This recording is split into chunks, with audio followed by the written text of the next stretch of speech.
Hello, Lana McAra here, and I help people break through social programming. Welcome to Now It's My Turn, coming to you from the greater Philadelphia area.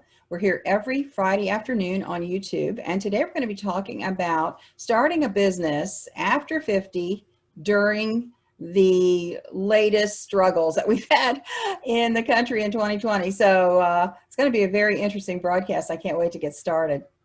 Our purpose each week is to open the door for the 50-plus woman to live a life she absolutely loves. Today's 50-plus woman is vibrant, alive, filled with passion, purpose, and she's a powerful force for good in the world. And we are here to unleash that power by breaking through social programming, where we say, we're not half done, we're just getting started, where each woman can say, now it's my turn to do what I want, to follow my passion, my purpose, and to make a difference in the world. And this involves two questions.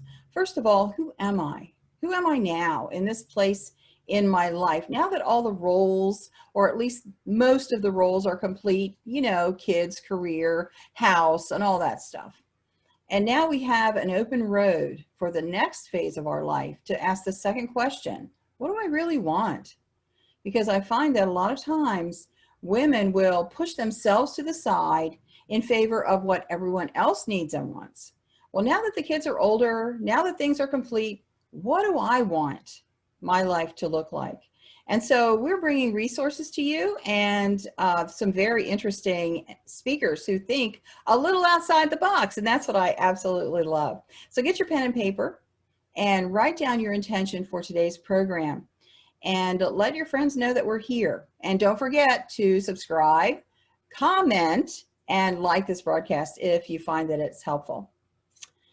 As we always do, we start off with a heart space connection, and it helps to get all of us together in a unified space.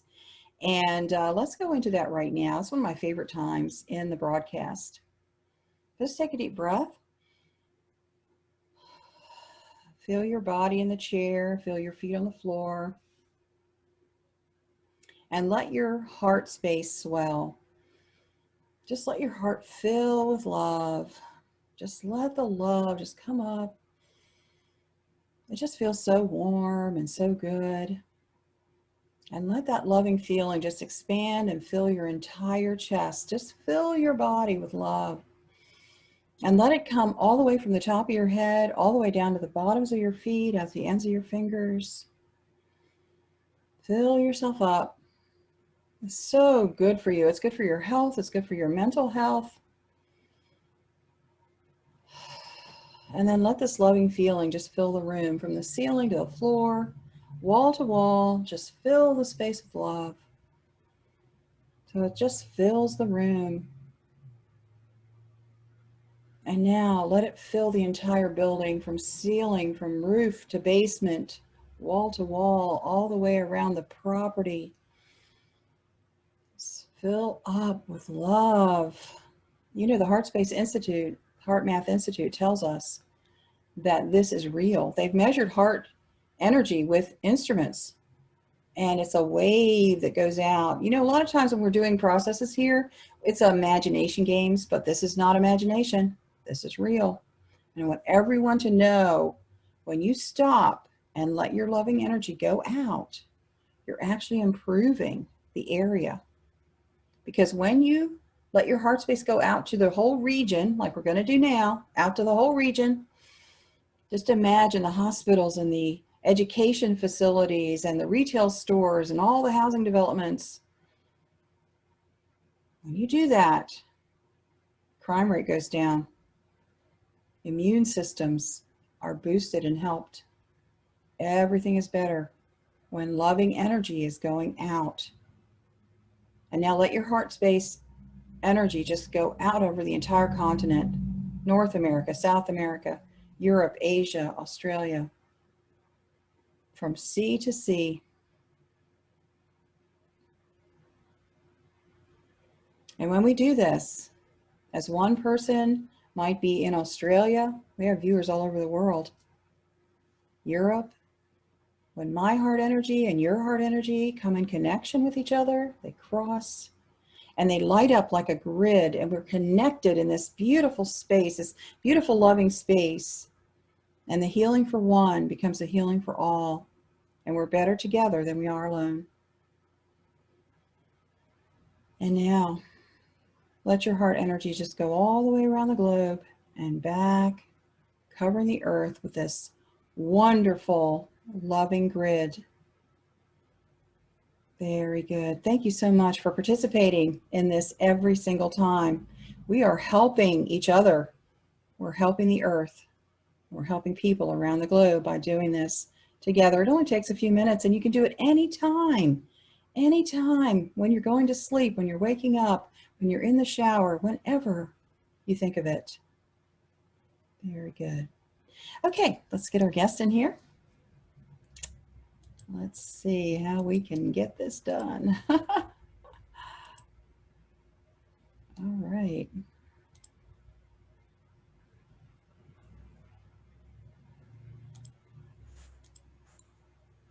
There we go. Hello, Ellen.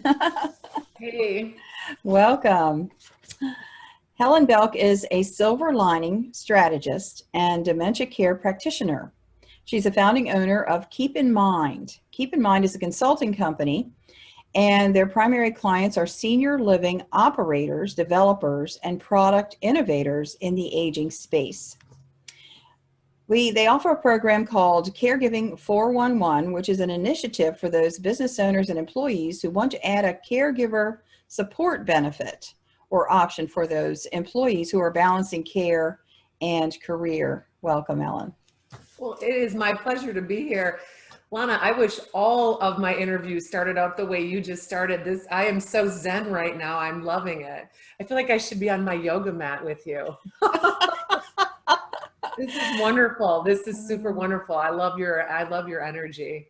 Oh, thank you so much. We just clicked when we talked on the phone, and I couldn't wait to get you in here because you so resonate with what we're all about here on Now It's My Turn.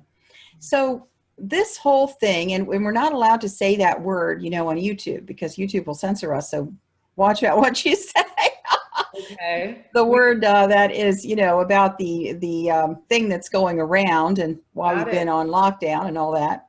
Got it. Okay. So you started a new business when everybody else is like freaking out about even staying in business. And I just applaud your courage for doing that. So tell us a little bit about the background of how that all came about. Well, in full transparency, I originally opened Keep in Mind back in 2011.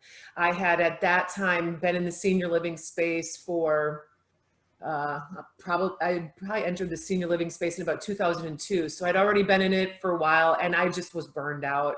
I had a divisional title at that time. I was traveling around the country. Actually, I was traveling from like my territory. I had 24 buildings in 11 states, from Texas to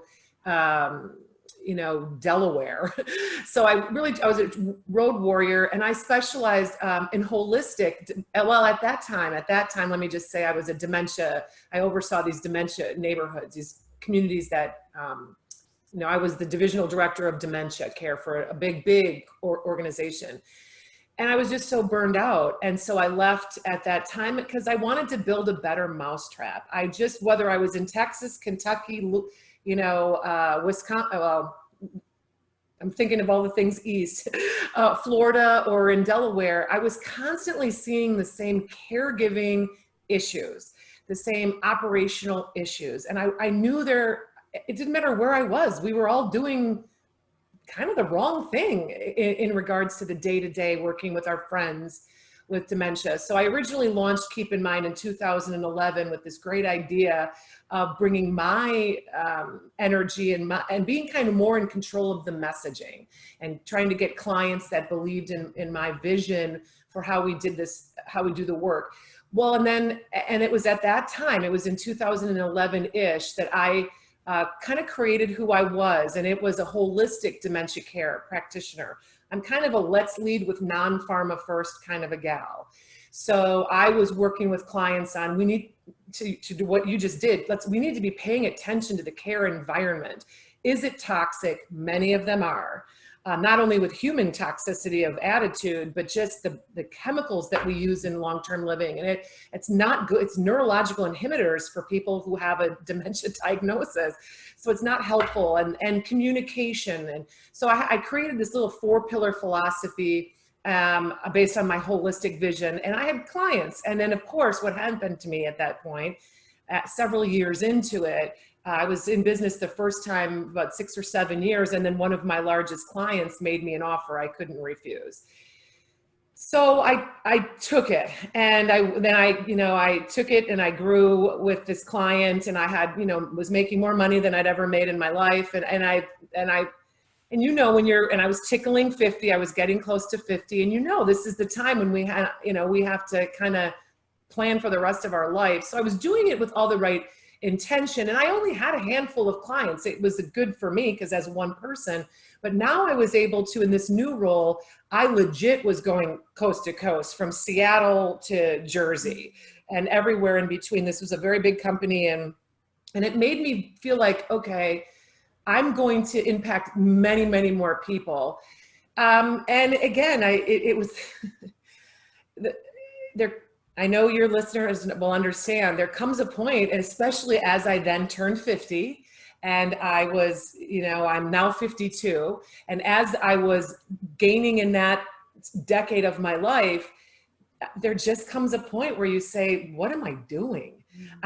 Even though I had all the right intentions, again, when you're not in control and somebody in these corporations are guiding and channeling their philosophy. I had a good voice because I'm always going to have a good voice wherever I land. So I was able to make inroads. I was able to effectively be an agent of change, but it just wasn't feeding my soul, Lana. And so, and my intention originally was to leave January 1st of 2020. That was my goal. That was my plan. My husband and I had saved money. We live below our means anyway. So we were preparing financially for me to leave this company in January and relaunch Keep in Mind. And I was coming out now with not only my holistic vision for dementia, but even in those last years, I'd gained more experience. So I was able to now welcome in product developers and lend my expertise in the senior living space to those people. But here you go. In December, my husband lost his job. So December of 2019, my husband lost his job, and we could not be a zero income family.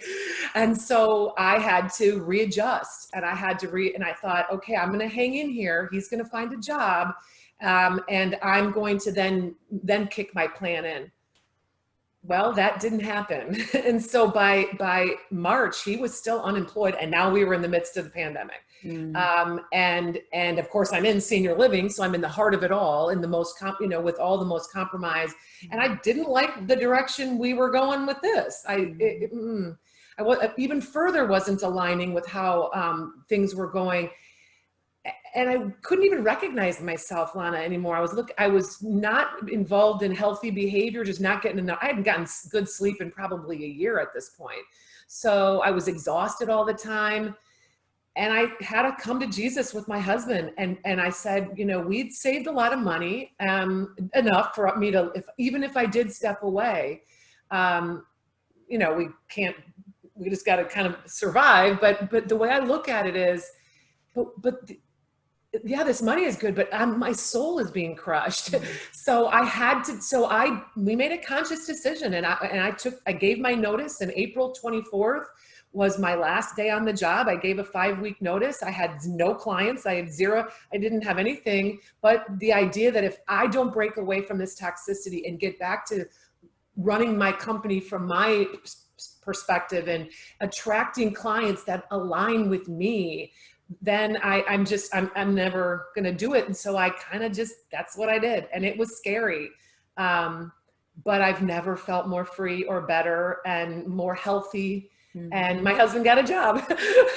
So wow. A couple months, but so there was a lot of extraneous circumstances that made this, and most people thought I was insane, crazy. Family members are like, what are you doing? I mean, so and that, you really find out who your friends are when Oh, you yeah. make decisions that don't align with the norm. Yes. And that's okay. And to your point about being a woman over 50, I have to say, everything has changed for me. And I don't know if it was a number thing, but I just don't allow, if you're negative or toxic in my life, I don't care if you've been in my life for 15, 20 years. I've had to walk away from some of those friendships just because I need to be so laser focused to do good work. And I'm a servant leader. I try to be a good steward in the work that I do. And I really kind of want to only align with people that are working from a place of kindness and goodness. And I do believe that we can all make money by doing the work the right way. So that's kind of how things all relaunched again for me in the midst of what we're dealing with right now. I find it so interesting that a lot of things happen like a calling, and it doesn't make logical sense, but at the same time, that this is the time, this is what I have to do, and you're okay. You're okay with it when you're in that place. One of the things I think, and let's talk about this just a little bit because it goes right along with it, and that is when you jump into the stream of life, feeling like the universe is just tugging you along, things happen in a different way than if you're with a battering ram trying to break down those doors, which, is the masculine energy that a lot of us were trained in when it came to business training. Mm-hmm. So there's a difference, isn't there, in the energy of that? Oh, well, no kidding. And again, I've always been kind of an outlier. I'm that quirky girl that doesn't wear the Liz Claiborne suits. I'm the girl that can barely get a comb through my hair half the time. And so even at the C-suite level and at the boardroom, I always was kind of that girl that spoke my truth. And it was a blessing and a curse. But to your point, I just got sick of being a part of a machine that was all about profit, only about profit, especially when you work in the industry that I do. Listen, we weren't making widgets. I wasn't, on some assembly line where, quick productivity was the name of the game. And we're dealing with human beings. And quite frankly, in my end of the spectrum with, our elderly population, they're the most vulnerable among us outside of young children or abused, people with going through different issues. But I work on the elderly side. So it's been a mission of mine. I'm an advocate and I use my voice for those that may never meet me. And I was able, like I said, to make some inroads, but when you're so surrounded by people that completely control the narrative and you're just, like you say, you're just being dragged along in their wake. And it worked for me for a little while until it didn't work for me. Yes. You know what I mean? So I like I said, my strategy is quite simple. I mean, I don't need thousands of clients. I wouldn't be able to handle it. I'm looking for people that are open to the message, that are understanding that servant leadership and doing right and doing good, you can still make really good money. That the universe does come back if that's your goal. I mean, I'm just trying to do good and yeah, keep a roof over my head. But the universe does smile back at you, or I just believe in that. I believe when you start to put good out in the world, things do start to come back. So come back at you. Yes, absolutely. And I just want everyone to know, because not many people do know, although we've talked about it, you and I, and that is that my family business, my mother started an assisted living facility for the elderly back in 1982. And so from the time I was in my 20s, this has been the family business, still going on today. My brother and my sister are now administrators of the two facilities that the family has owned all these years, 40 plus years. And so when we talk about dementia, we talk about different things with the elderly, these different issues with the elderly, it's something I've lived with most of my life, and know these people that we call our residents who live there for sometimes 15, 20 years. Wow. Mm-hmm. They are family to us. Mm-hmm. And the issues that come up, it's heartbreaking. It's heartbreaking. And if you have a facility that doesn't have a heart, it can be really, really awful. Right. So I just applaud what you're doing, because it is something now that we in our 50s and 60s, we're facing with our own parents. Yeah. Yeah. Yes. So tell us a little bit about who your clientele is. Who are you working with now? Well, and thank you for asking that, because now I only deal with, typically now I'm seeking either the owner of the company or the chief executive officer. Because I find that originally the first time around I was, again, you learn so much. You learn so much after my business is the same name, but I've tweaked it a little bit. So I really am going for, like I said, owners of the company or people that are the decision maker in a senior living setting. And so even though historically dementia has been my specialty for the last 20 years, I've been in this industry, I'm entering my 20th year. I will also tell you that, and especially when I did this last 3-year stint where I closed Keep in Mind, or I shuttered it for a little while, it was always my intention to come back to Keep in Mind. I was never going to retire from this company, the last company I was with. But I did learn that, not for nothing, we have a lot of dementia on the assisted living side of the communities as well. There's a lot of the industry, and you are a perfect example of, I'm assuming you've watched the trajectory of the industry. And, everything used to be nursing homes back in the day. Like all of our grandparents were in nursing homes. Well, along the way, in the 80s and into the 90s, assisted living was like this hybrid invention where you didn't come in there to, you were 2 years away from the end of life necessarily. Again, it was instituted to be a little more free flowing, and you can come and go. Some people back in those days in assisted living would still drive their car. And then this independent active lifestyle part of the portfolio started to emerge. The villages in Florida, or Del Webb does this, the Sun Cities, they're all over the country. And again, active aging. Well, again, where I am, I'm in the Carolinas right now. I have 2 Sun Cities. The Carolinas is open for business big time, and it's a place where people are migrating, and they have been. I'm a transplant here as well, and a lot of northerners and people from cold climates do come to the Carolinas. Where I am sitting right now in this interview, I've got a Sun City 2 miles this direction and another one 10 miles that direction. You're talking in that geographical area, you're talking, gosh, probably 6,000 households. They're big, with golf courses and that. So I give you all that background to say that when I reinvented myself with Keep in Mind this way, I'm not only I'm always going to specialize in dementia, but I'm also working with clients to kind of pull the 2 sides of the equation together. In assisted living, it's not uncommon to have, 60, 70, 120 people living on the assisted living side. And then anything on the other side, memory care typically should be smaller, but not everybody does it that way. You could have anything from 20 to 100 residents, or 90 or 60, whatever, on this memory care side. But I did identify that we have easily 60%, sometimes even 70% of dementia happening on the assisted living side. There's just not enough room for them to move into memory care. And also what's happening, Lana, is assisted living is now become what probably skilled nursing was when they first started. And people are coming into senior living later than they should. There's more comorbidities, there's more issues. And so it's almost kind of like it's not as independent. And so my clients now, I work with both sides. I've authored an operational manual that is based on my team approach. And team in my world stands for together executing a mission. I believe, and there's a lot of opportunity in senior living that is not being taken advantage of, is all of these departments need to work together. The maintenance guy should know just as much about the residents as the executive director does. I've got the chef absolutely should know that your favorite dish is, chicken pot pie.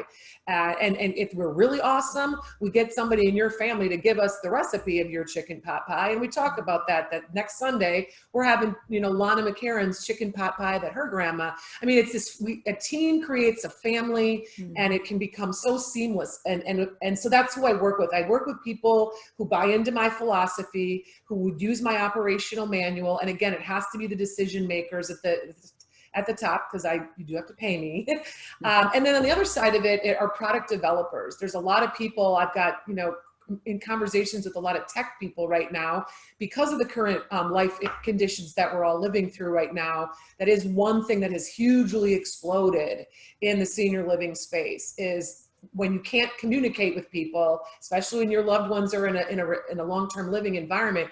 All of a sudden now everybody wants to talk to their loved ones. And so technology and being able to stay connected, there's so many people entering that space. But again, they want to enter the space, but they need, if they are smart, they hire somebody like me to work with them to help them navigate. Because I'm going to tell you something, senior living providers tend to be incredibly risk adverse, technology adverse. Heck, in the last 10 years, we were still handwriting what people's meds were in a binder. Yeah. The whole rest of the world is grasping onto technology, but senior living has not. So it's not considered this bastion of innovation in senior living. And so again, I've been helpful to tech companies who are trying to make inroads, or trying to even tailor their product appropriately. Some people, they think it's a bunch of old people and it locked in a place. Well, yeah, but there's so many more nuances to how the day-to-day operations go. And so I lend voice to that. And that's been cool. That's been working out well for me, because I'm not super techie, but I am able to work with the people who are trying to do the right thing, and give them kind of a snapshot of what it really is like day to day. And if your product can't, it needs to fulfill a need, and it just can't be buttons that we're pushing. So those are primarily the two work groups. And developers. That is one thing that I've had great experience, and I love this part. It's probably my favorite part, is working with people who are building memory care communities, most notably. Because half the time, and when I talk to you about my 4-pillar philosophy on being a holistic dementia care solutions person, half the time it's the environment, not only the toxicity, but just the physicality of the environment that works against us. It's dark, the flooring is bad. And those are not living environment, that your living environment can actually work against you and so developers, again, they're looking for a quick buck, slap it up, whatever. And I'm saying, well, okay, listen, if we could be more purposeful with the design of the building, especially on the dementia side, where the high dollar is being paid, your residents will be your residents longer. They will be more physically capable throughout your space if you have these certain elements to the physicality of the environment. So that's probably my favorite. I love doing that, because that's a forever thing. Now I've really helped from the ground up, yes, help people build appropriately. And so I need more people to pay attention to that, though, because it is a big deal. Yes, it is. It is. Absolutely. So we're going to come back in just a second, and I've got another little series of questions here for you, but I want to take just a moment to make a couple of announcements. My new ebook, Never Date a Narcissist Again, is now on Amazon. It is on Amazon Kindle, $2.99. It's so affordable. And it is a checklist of how to stop attracting narcissists into your life. It's so simple. Easy read, a lot of bullet points. Go over and get that if you find that you are having this repetitive pattern. I'm not just talking about dating now. I'm talking about landlords and bosses and friends and coaches, and we just do that to ourselves and we don't know why. Well, I cracked the code for myself and decided I was going to share that out. Again, don't forget to subscribe and like, and then we have a Facebook group for this broadcast called Now It's My Turn over on Facebook. Just go to nowitsmyturn.com. and you'll see us over there. Join us over there. A lot of good things through the week that we post over there, so be sure that you take advantage of that. Ellen, I want to change gears just a little bit now and talk about this courageous thing that you've done. And that is when you feel like your soul is being sucked out by this, this job, although you love the work, the situation wasn't the best for you. How did you find what was your process, maybe I should say, for knowing, okay, it's time? Because I know there are a lot of women in that situation. We're like, oh God, I just got to last 2 more years, or I don't know if I can make another year, that kind of a feeling with these jobs. How did you actually go through that process? Just to give us a little help. Yeah, and I've written about this actually. My quick answer to that is because I believed in me more than I believed in who I was working for. That's the bumper sticker version. And I just would lay in bed at night and feel like not only can we be doing so much better, but I don't want to be aligned with some company that isn't, I'm not saying that it's not like they weren't doing anything criminal or anything. I'm not at all saying any of that. They thought they were doing the work the right way, but I'm telling you, I would just say that I know I can do this. And I know I will never probably possibly make this 6 figures again. I literally walked away from 6 figures. Mm-hmm. And I'm gonna tell you something, that was not easy. But again, I go back to the process was, I had really thought it would be January 1st. And I was going to legitimately take, I told my husband, I'm going to need 30 days off. I need to decompress. I need to get some sleep. I need to, I don't know, go for walks. I had not been physically taking care of myself. And I was feeling it. I mean, I was feeling older. I mean, listen, 50 is obviously the new 30, but I was feeling and thought I was looking a lot older than my chronological age because I could just see the stress taking its toll on my body. And so I didn't like that. And so the process and then of course there was this monkey wrench that went into my life with, my husband losing his job. But again, I still ultimately on April 24th, when that was my last day, he wasn't working and I had 0 clients. So I guess I just say to answer your question is, when you are passionate about something like I am, and about advocating for, those that I serve, and when you are, and I really am, my whole goal is to be a change agent for an organization. If you're looking, I am not your girl. If you're a company that wants status quo and you just want to check mark a box that you have a consultant that works with you, not my client. And I have no problem letting people know that. You really have to want to organizationally change and kind of drink my tea a little bit and implement the program that I know works because I've led teams in the way that I'm now training. So I guess that's my whole advice is when you got that fire burning and when it's all you can think about. I mean, literally, Lana, I'd be going to get, flying to Utah or flying whatever, knowing that I got to go work with people. I was constantly training, but I'd be on the airplane, writing down my vision statement, my updated vision statement for keep in mind. What was that? I was starting to put prices on things. Okay, what am I gonna, all I could think about was I have to be in control of my own destiny. And this went on for several months until I could finally pull the plug. And so nothing too, I'm not an Einstein, I'm not a genius. I just know that my gut instinct, really, quite frankly, has never really let me down. I'm not saying it's a cakewalk. I'm still building, I still got more clients to get, but I've never been happier. And I'm in control of the destiny. And I think that knowing that I could taste that was so much, it really truthfully ultimately overshadowed my fear of doing what I was doing when I was doing it. Because you're right, it was like jumping off the diving board and hoping there was some water down there to catch me. Yes. But I just knew that the alternative was, what am I gonna, I could have a heart attack, I was going down the bad path. Mm-hmm. So, you weigh your pros and your cons. And I'm gonna just say, I chose me, and I knew that I believed in me more than I believed in what I was doing at that time. Wow, I love that. I believed in me.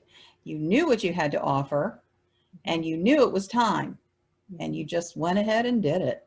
Yeah. And that's what it takes. That's what it takes. It's someone who's jumped off that diving board. Yeah. Yeah. A I time or can two tell. yourself. You can relate. Yes. You're an entrepreneur as well. Yeah, exactly. Yes, exactly. But there's something inside of you that you know, and part of this is that listening to the intuitive knowing inside of us, and knowing when to actually take that action. For me, it was standing up in a room instead of saying, "I'll write your LinkedIn profile," in business networking groups that I used to go to all the time. I stood up in that room and I said, "I'm a ghostwriter. I help people write their book."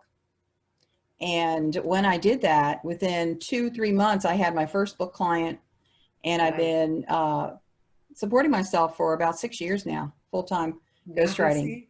Yeah, so it's that decision, it's that statement that says, "I am this. This is Right. who I am." Right. And I lately shifted it again, Ellen. I don't think I even told you this, but now I am a mindset engineer. I accept clients, and mostly I'm getting referrals from other practitioners who have clients with mindset blocks they just can't seem to break through. And with my hypnosis practice, I can break through those blocks very quickly. Couple Nice. sessions, they're on their way, they go back to their coach, because I'm not a coach. I'm not a Right. coach. I am a practitioner to help with that specific thing. You have a niche. You have a niche there. Yes, Yeah, yes, yeah. yes. So my encouragement to everyone listening is tune in to what's in your heart. I would like to just put a little red bow on what I also said. Again, when you believe in you, when you jump off the diving board, all those things we've said, of course, there's still some little thing in the back of your head that's a little trepidatious. But again, I was not going to listen to that. However, I want to tell you this.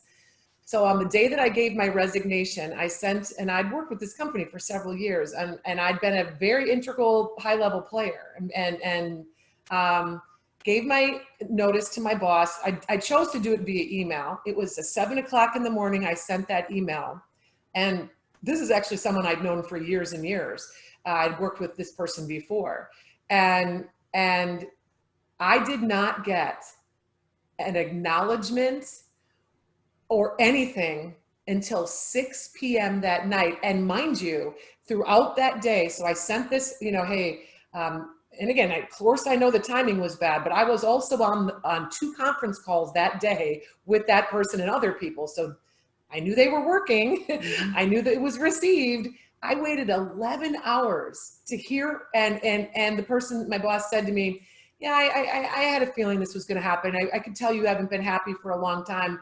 And I thought to myself, and then this person said, "I probably should have said something to you about that." And I'm like, "Yeah, why didn't you?" And then I thought, it just was like this. If I had been a balloon, someone had popped me, and it was like, I absolutely did the right thing. Mm-hmm. If there was any question, here I had been this major player, and I had to wait 11 hours to have anybody acknowledge me. And then when they acknowledged me, they basically said, "Meh." They kind of poo-pooed it like, "Yeah, so again, it was everything to me at that point, because I never looked back, never looked, and I haven't regretted it for 1 second. Yes, yes, yes.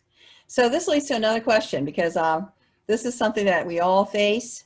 And my son started a business recently, called me up, and he's like, and I'm going to tell you what he told me so you can give me your comment.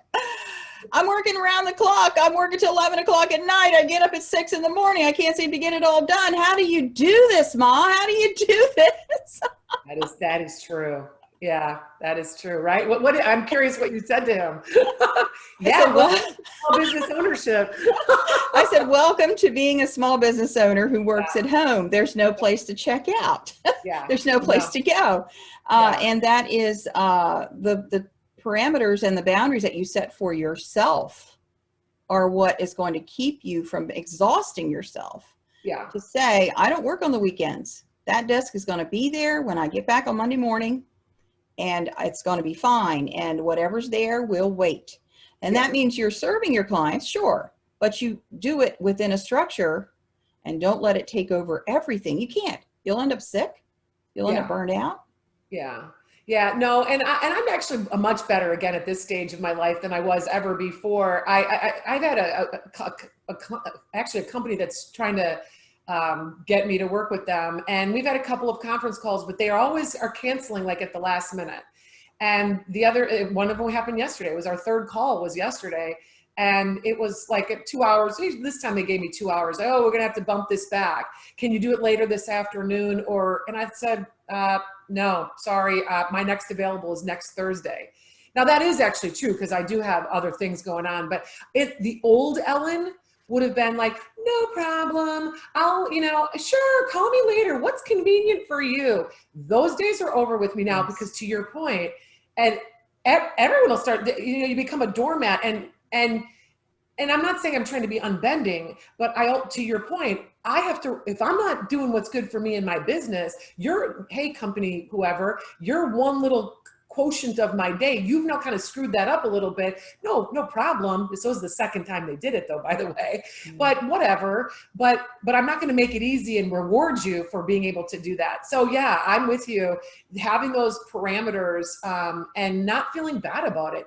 Now I will say though, the one thing is, when you're not working, when you're alone as a solopreneur, as I like to say, then no work is getting done. So, sometimes I do work later into the night because I might go to the gym in the morning I'm finding my rhythm, right now too. And I just moved. The other thing that happened, another life stressor, is I've just moved my 91-year-old mother across the country. Like I said, I live in the Carolinas, and she was in Wisconsin. And again, these current conditions that we've all survived, she was pretty isolated. I was 900 miles away, and she's now moved. She's moved across the country, and I just put her in an assisted, not put her, she chose it. She's a very active 91-year-old, and she sold her car during this current life conditions that we're living in because she was mentally preparing to make this move. So she chose the apartment, and it's beautiful and it's lovely, but it's 4 miles down the road.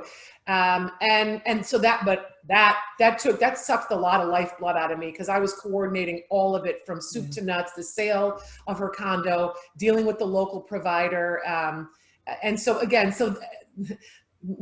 there's a lot of, I'm saying that life hasn't been 100% easy, but the way I look at that though, I was able to help my mom with that because if I would have still been, crisscrossing the country for the last employer, and I was working easily 70 hours a week, definitely. I mean, for years I was doing 60. I mean, it's 60. If I only worked 60, I felt like I didn't do anything that week.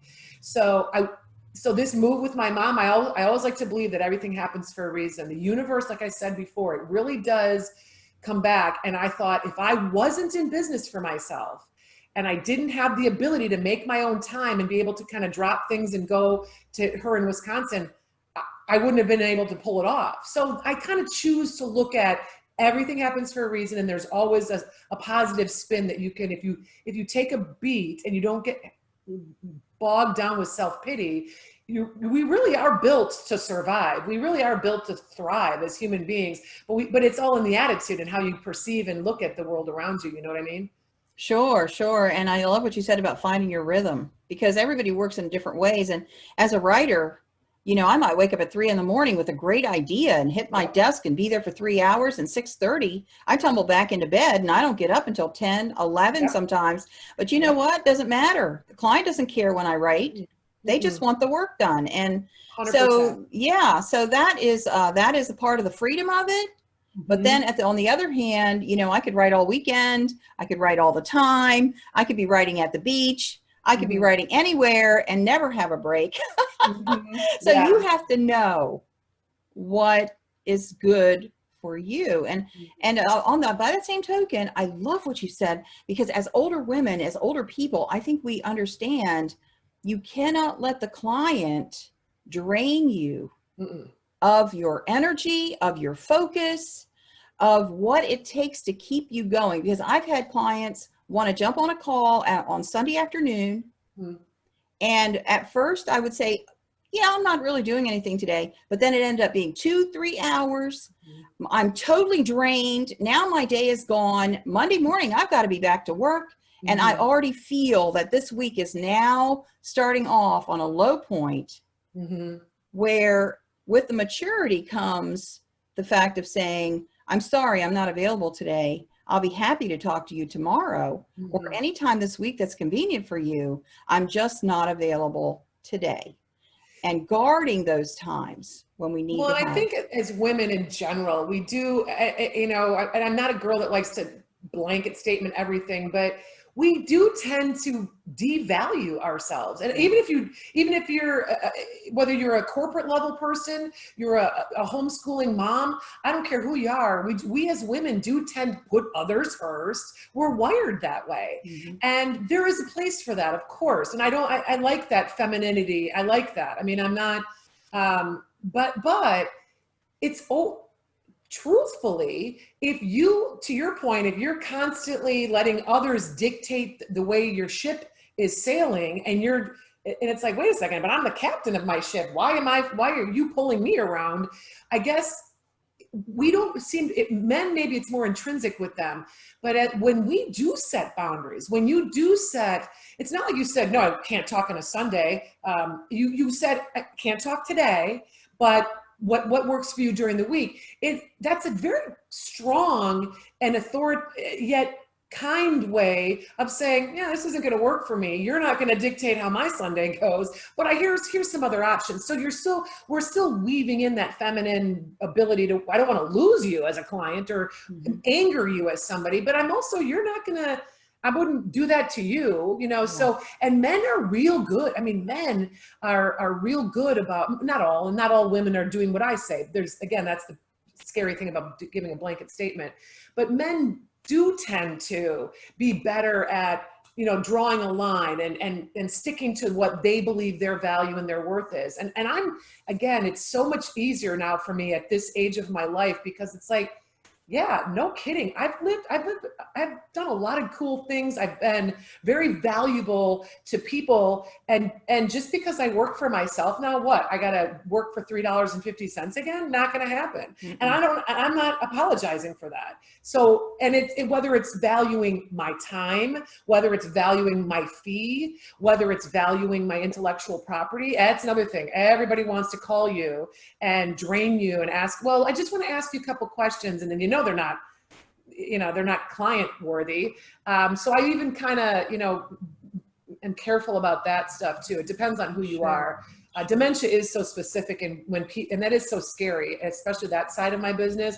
And one out of every, 3 people over the age of 85 has some form of a dementia diagnosis. The baby boomers, God love them, they're, the highest risk group right now that we have. So because dementia and aging is happening, subsequently dementia is happening, when people know that they're a phone call away from Ellen, that happens. And it depends, I got to be careful with that as well, because that also can, you really, to your point, the work that we do, you're creative in your writing. I'm also actually a writer, but my day-to-day work is really, I have to dig deep to be able to answer some of these questions. So I really have to be personally very invested to give you good advice. And that gets draining, yes. and so, yes. And we have, if we don't, again, back to what I said, if we're not working, when we do work, whatever our rhythm is, you got to be, you got to be at high octane levels so that you 100%. Can accomplish what you need to do for the day. Yes, 100%. Yep, absolutely.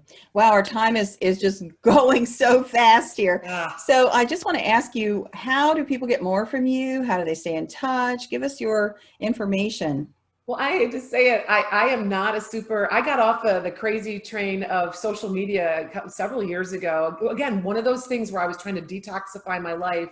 But I am on LinkedIn. So people can find me on LinkedIn, Ellen Belk, Belk is my last name. My website is Keep in Mind Inc. with an INC, like keep in mind, don't forget, keepinmindinc.com. Those are, because like I said, I'm really not on Facebook or Twitter, or I don't do Instagram. I'm kind of that. Let me tell you something. What I'm working so hard for now is that time when I can get like 10 or 12 acres of land, live off the grid or quasi off the grid, grow my own food. I got a great garden, literally like 15 feet out this door. I've got great garden. I was already in my garden today. I picked the lettuce that we're going to eat for dinner tonight. So I'm kind of that girl, I really pretty simple. And I like, which is weird because I lived in New York City at one point and I never thought I could live anywhere else. And now I live on a couple acres of heavily wooded land with my very Southern husband. And So I'm looking forward to that. My life, I'm working now so that I see the end of the tunnel where I'll be able to just kind of do me and live a simple existence without all the trappings of you're singing my crazy. song, girl. You're singing my song. That's what I want to. So LinkedIn and my website are the best ways to get in touch. Okay, awesome. Well, thank you so much for your time today, for your wisdom. And anyone watching, you can put a comment down below. I'll let Ellen know, if you want to speak with her, we'll connect you. And Ellen, thank you so much. It was my pleasure. Thanks for the opportunity. You're welcome. Bye now.